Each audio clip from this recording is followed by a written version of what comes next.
સર્વે મુક્તોને વડતાલ ધામથી અમારા હૈયાના હેતથી જય સ્વામિનારાયણ. વહાલા મુક્તો, આજે મારે વરદાનંદ સ્વામીની અલૌકિક વાત કરવી છે. એ વરદાનંદ સ્વામી હતા કે જે બોલે અને પુરુષોત્તમ નારાયણ એના પ્રત્યેક વચનો સત્ય કરતા હતા. એ વરદાનંદ સ્વામી હતા કે જે શાંત મૂર્તિ હતા, પ્રેમ મૂર્તિ હતા, સેવા મૂર્તિ હતા.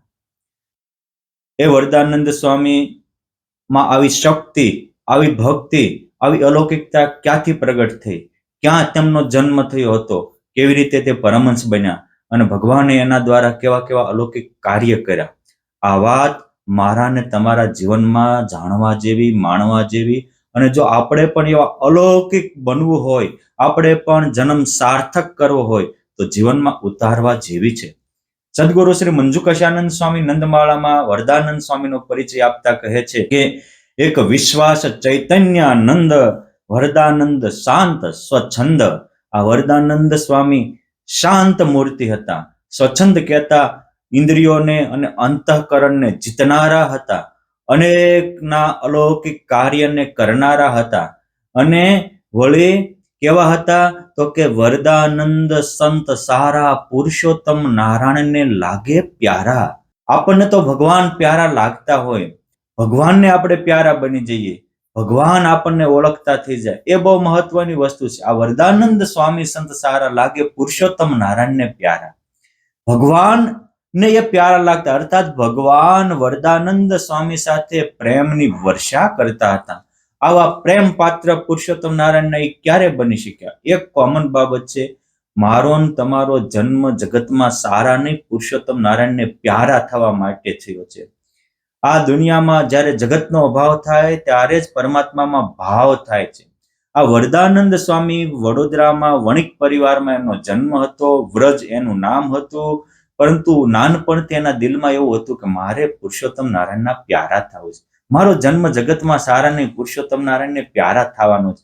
આ આપણામાં પણ એક સારા સદવિચારનું બીજ સમય આવે મોટું વટવૃક્ષ થઈને પાંગરે છે.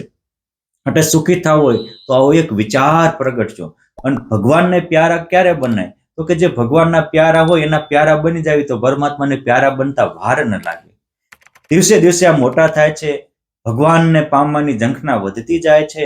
એક દિવસ યોગ સમ્રાટ ગોપાળાનંદ સ્વામી વિક્રમ સંવત 1870ની સાલમાં વડોદરા પધાર્યા. ગોપાળાનંદ સ્વામીનો પ્રભાવ પહેલેથી જ વિશ્વ પ્રસિદ્ધ હતો.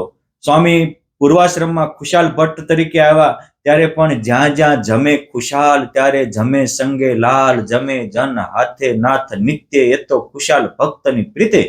ખુશાલ ભક્તની પ્રેમને આધીન થઈને પરમાત્મા ઘરે ઘરે જમવા જતા હતા. એ આજ યોગ સમ્રાટ અક્ષર મૂર્તિ ગોપાળાનંદ સ્વામી બનીને આવ્યા. સ્વામીનો પ્રભાવ જાણીને વડોદરાના અનેક સત્સંગ પ્રેમી માણસો ત્યાં ખડકાવા લાગ્યા. સ્વામી સભા ભરીને બેઠા હતા અને એક દિવસ સ્વામી પાસે લગભગ 1000 ઉપરાંત ભક્તોની સભા ભરાઈને બેઠી હતી. એ વખતે ગોપાળાનંદ સ્વામીએ કહ્યું કે મુક્તો સાંભળો, દિવાલને ધુમાડો કાળો કરે, આકાશને ન કરે. શું કામ? દિવાલ નાની છે અને આકાશ મોટો છે. એમ જે માણસ નાનો રહેશે એને કામ, ક્રોધ, લોભ, રાગ, દ્વેષ, અહમ, મમતા હેરાન કરશે. નાનો રહેશે એને જેમ મોટા માછલા નાનાને ગળી જાય એમ મોટા એનો દુરુપયોગ કરશે અને એને પરેશાન કરશે. પણ જે મોટો ખુદ અક્ષર બ્રહ્મ બની ગયો, હું જ આત્મા છું, મારામાં પ્રગટ પરમાત્મા છે અને હું જ મુક્ત છું અને અનંત કોટી મુક્તો સાથે પુરુષોત્તમ નારાયણ મારામાં પ્રગટ બિરાજમાન છે, આ સત્યને સ્વીકારે ના તમામ વિકારો જાય. ત્યારે સભામાં કોઈ પ્રશ્ન પૂછ્યો, સ્વામી આ સત્યને સ્વીકારવા શું કરવું પડે? ત્યારે ગોપાળાનંદ સ્વામી કહે છે કે સાંભળો, એક જ કામ કરવાનું. શું? કે ગલુડિયા રમાડવાના મૂકી દો એટલે શાંતિ થઈ જાય. અને એમ તો શું ગલુડિયા રમાડવાના? ત્યારે સ્વામી એક દ્રષ્ટાંત આપ્યું. સ્વામી કે એક બજારમાં એક કૂતરી વિહાણી હતી, એને 5-7 ગલુડિયા હતા. એક નાનો બાળક એમાંથી એક ગલુડિયું ઉપાડી આવ્યો. એટલે ગલુડિયું રવા માંડ્યું, કૂતરી વાહે પડી અને એ કૂતરી પણ એ ગલુડિયાને છોડાવવા માટે ઓલાને આડી ફરી. એટલે બાળક રોવા માંડ્યો. હવે બાળક રોવે છે, ગલુડિયું રોવે છે, કૂતરી રોવે છે. આ જોઈને એના સંબંધી જોઈ ગયા, પેલા મૂકી દે, હમણાં કડશે તો કઈ હગી નહીં થાય. બાળકે ઓલા વડીલના કહેવાથી મૂકી દીધું. કૂતરી ગલુડિયું લઈને આગી ગઈ તો દોડીને પાછો બીજું પકડી આવ્યો.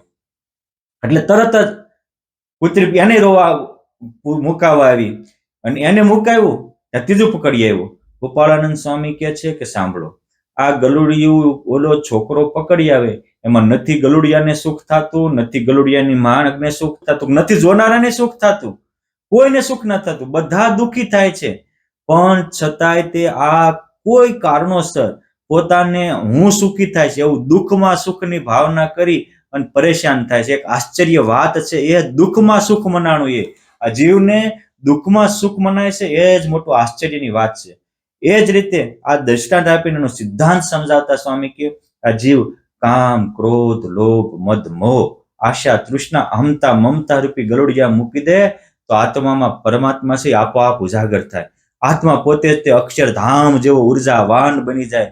જેમ ઝાડવાને પાંદડાઓ લટકતા હોય એમ આ અક્ષર બ્રહ્મ બનીને એના રૂવાડે રૂવાડે બ્રહ્માંડો લટકતા ફરે, એટલી મહાનતાને પામે. આ ગોપાળાનંદ સ્વામીની અનુભૂતિ છે. અને સ્વામીએ પોતે આવા કામ ક્રોધથી ગલુડિયા મૂક્યા હતા, રાગ દ્વેષથી પર થયા હતા, એટલે એ કહી શકે અને એટલે સ્વામીના વચનો પણ હવના હૈયામાં આરપાર ઉતરી શકે. સ્વામી કહે છે કે સાંભળો, કિંમતી વસ્તુને સાચવવા માટે તેજોરી કિંમતી જોઈએ. અનેક પ્રકારના કરોડો રૂપિયાના કિંમતી હીરા જવેરાત કે સોના હોય તો તેજોરી હોય ને એ કિંમતી હોય.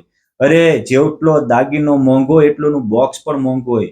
5 લાખના દાગીના સાચવવાનું ઘરેણું હોય તો એનું બોક્સ પણ મોટું 2-5 હજારનું હોય. સેમ સ્વામી કહે છે તો આત્મા છે અબજો રૂપિયા દેતા ન મળે એવો કિંમતી કોહિનૂર હીરા જેવો છે. પરંતુ કિંમતી હોવાથી ભગવાને એને સાચવવા માટે અબજો રૂપિયાનું કિંમતી બોક્સ રૂપી બોડી આપી છે, દેહ આપ્યો છે. પરંતુ જે શું કરે છે કે દાગીનાને ફેંકી અને માત્ર બોક્સને ઢલકાડીને ફરે છે. બોક્સ એટલે આપણી બોડી. આપણે ભાડાના મકાનમાં રહેનારા છે. સ્વામી કે જે કિંમતીની કિંમત કરશે એ કિંમતવાન બની જશે, વિશ્વમાં અમૂલ્ય બની જશે, એને બ્રહ્માંડમાં કોઈ પહોંચી નહીં શકે એવો સમર્થ બની જશે. ગોપાળાનંદ સ્વામીની આ વાત સાંભળીતી તો બધા 1000 જેટલા સભામાં બેઠા તેમાં, પણ એક નવો કિશોર 18-20 વર્ષનો યુવાન વ્રજ ઉભો થયો અને કહે છે કે સ્વામી, તમે કહેતા હો કે કિંમતીની કિંમત કરે તો કિંમતવાન બની જાય. સ્વામી, તમે કહો છો કે ગલુડિયા મૂકે તો પુરુષોત્તમ નારાયણ પ્રસન્ન થાય અને મહાસમર્થ થાય. સ્વામી, આજથી આ મેં મૂક્યા કામ ક્રોધથી ગલુડિયા, આજથી આ મેં મૂકી મિથ્યા અહમમતા રૂપી માયા, હવે તમે કોઈ એમ કરું. અને ગોપાળાનંદ સ્વામી જેવા વચન સંતના વચન આને ઝીલ્યા ત્યારે સ્વામી રાજી થયા કે જો તું મારા વચનમાં રહીશ તો જા, આજથી મારી જેવું તું પણ વચન સિદ્ધ થાય. અને ત્યારથી એમાં અલૌકિક સામર્થ્ય પ્રગટી. જો આપણે જેના જેવા થવું હોય એના વચનમાં રહેવું. હનુમાનજી મહારાજ રામના વચનમાં રહ્યા તો રામ જેવા સમર્થ થયા. વાલીઓ લૂંટારાએ નારદજીનું વચન માન્યું તો નારદજી જેવા ત્રિકાલગ્ન બની ગયા. અર્જુનજીએ શ્રી કૃષ્ણ ભગવાનના વચનમાં રહ્યા તો એ પણ ભગવાનની હારે પૂજા એવા પ્રબળ સમર્થ થયા. અને 500 પરમહંસો પુરુષોત્તમ નારાયણની આજ્ઞામાં રહ્યા તો એ એક પરમહંસો બોલે ને બ્રહ્માંડો ડોલાવે એવા સક્ષમ અને સમર્થ થયા. છતાં દેહ અનેકને બ્રહ્માનુભવ કરાવે, પરમાનંદને બ્રહ્માનંદના ભોગતા બનાવે, દિવ્ય અલૌકિક થઈ ગયા. માટે સમજવું છે કોના વચનમાં રહેવું. આપણે આ મારો તમારો પ્રશ્ન છે.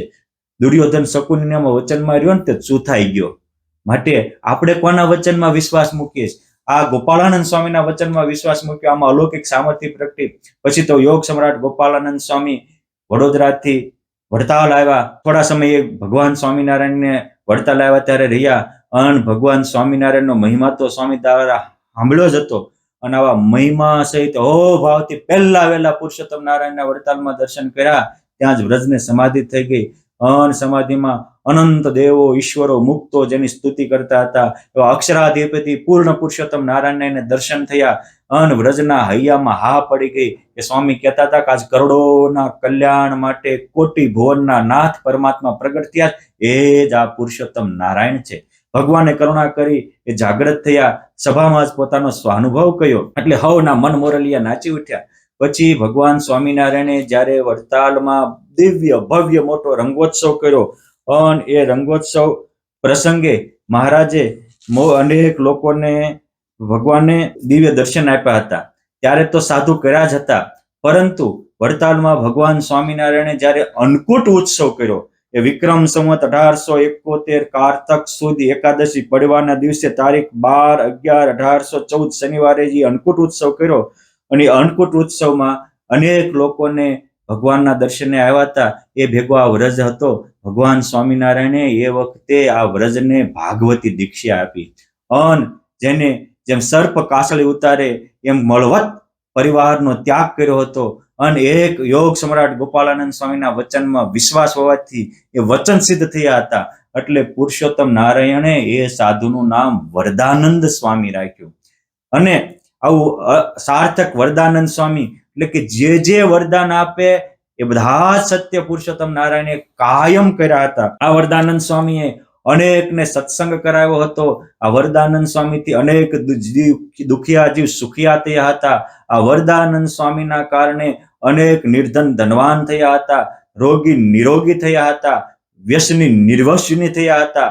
સ્વામિનારાયણ સંપ્રદાયમાં ખંભાળાના મોળું ખાચરનો પ્રસંગ પ્રસિદ્ધ છે કે એ દારૂ અને અફીણ ઘોળીને પીતા હતા, વ્યસનમાં ભરપૂર હતા. પરંતુ એ જ્યારે ભગવાન સ્વામિનારાયણના કહેવાથી વડતાલમાં આવ્યા અને ત્યારે આ વરદાનંદ સ્વામીએ એને એવી ચોટદાર વાતો કરી કે વાત સાંભળીને મોળું ખાચર સત્સંગના રંગે રંગાયા અને અલૌકિક સ્થિતિને પામ્યા હતા. આવું હરિચરિત્ર ચિંતામણીના ભાગ 2 અને વાર્તા 220 અને જૂના ખરડાઓમાં પણ લખાયેલું છે. આ વરદાનંદ સ્વામીની વિશેષતા હતી કે જ્યારે એ ભગવાનની પૂજા કરવા બેસતા ત્યારે એની પૂજા પુરુષોત્તમ નારાયણ પ્રત્યક્ષ આવીને સ્વીકારતા હતા. વરદાનંદ સ્વામીએ યોગ સમ્રાટ ગોપાળાનંદ સ્વામીના કહેવાથી મહારાજે જે ઉત્સવ સમયા કર્યા એમાં અપાર સેવાઓ કરી હતી. ભગવાન સ્વામિનારાયણે મોટા મોટા મંદિરો બાંધ્યા, એમાં પણ અપાર સેવા કરી હતી. અને ગોપાળાનંદ સ્વામીની કૃપાથી આ વરદાનંદ સ્વામી આત્મામાં પરમાત્માને સાક્ષાત્કાર દેખતા હતા. જ્યાં જુએ ત્યાં રામજી બીજું ન ભાષે રે, ભાત દેખી ભૂલે નહીં, અનુભવ ઉજાશે રે, આવી અલૌકિક સ્થિતિ પામ્યા હતા. પછી યોગ સમ્રાટ ગોપાળાનંદ સ્વામી જ્યારે સ્વધામ પધાર્યા પછી સ્વામીશ્રીના કહેવાથી એ જુનાગઢ ગયા હતા. આવી સ્થિતિ હતી, પ્રેમી હતા પણ સમજણનું અંગ ઓછું હતું. એટલે ત્યાં અમુક કુસંગના લોકને વાતો સાંભળી અને નબળા લોકોની વાતોમાં આવવાથી થોડી વાર એમની સ્થિતિમાં ડગમગાટ થયો. અંતર જાગૃત સાધુ હતા એટલે તરત જ પસ્તાવો થયો અને પસ્તાવાને કારણે એને મોટા સંતોની માફી માંગી. કારણ કે માણસ જ્યારે પડે છે ક્યારે, જ્યારે એના દિલમાં ભગવાન કે મોટાનો અભાવ આવે. હવે જેની ભેગા રહેતા હતા એ ગુણાતીતાનંદ સ્વામીના દિલમાં અભાવ આવ્યો એટલે સ્થિતિ વિખાઈ ગઈ. અને પછી તો આ વરદાનંદ સ્વામી પાછો માફી માંગી એટલે અલૌકિક સ્થિતિ પામી ગયા હતા. અને વિક્રમ સંવત 1920 વૈશાખ મહિનામાં ભગવાન સ્વામિનારાયણ અનંત મુક્તો સાથે આમને તેડવા આવ્યા. ત્યારે જુનાગઢ ધામથી એ દિવ્ય દેહ ધારણ કરી અને અક્ષરધામને પામી અલૌકિક આનંદના ભોગતા બન્યા હતા. વાલા મુક્તો, વરદાનંદ સ્વામીની જેમ આપણે પણ જો ગલુડિયા મૂકી દેશું, દોષો મૂકી દેશું અને મહારાજને મોટાના વચનમાં વિશ્વાસ રાખશું તો આપણે પણ બ્રહ્મરૂપ થઈ જઈશું, અલૌકિક સ્થિતિ પામી જઈશું અને આપણે પણ યુગો સુધીના આનંદના ભોગતા બની જઈશું. મુક્તો આપણે પણ આપણા કિંમતી કોહિનૂર હીરા જેવા આત્માની કિંમત કરી મોટા સંતોના વચનમાં રહી આપણા આત્માનું કલ્યાણ કરી જીવનને ધન્ય બનાવીએ. જય સ્વામિનારાયણ.